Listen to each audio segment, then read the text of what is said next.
Hakuna eneo baya la kumpata mtu kama dini. Unapomkamata mtu kwenye dini na ukamlisha ubaya wa mtu kwenye dini, unajenga chuki ya ndani ya moyo kuliko wanasiasa. Wanasiasa wakimharibu mtu, wanamharibu mtu kichwani, kichwa hakiweki. Akija mwingine na zuri, ile baya litaondoka, zuri litaingia, lakini ndani ya moyo likiingia, limeingia. Kwa hiyo viongozi wetu wa dini, kaeni kwenye mstari wenu.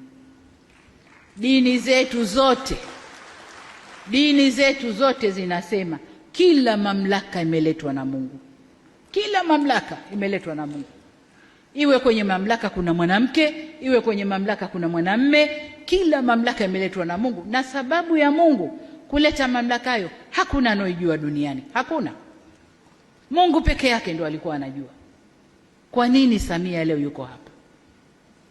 Kwa hiyo niwaombe sana viongozi wa dini, tuvae majoho. Yale majoho yetu yaoneshe sura halisi. Hakuna kitabu chochote cha dini kimesema tutazitumia dini zetu kuvuruga nchi zetu. Hakuna. Ni utashi binafsi wa watu kwa ubaya wa nafsi zao.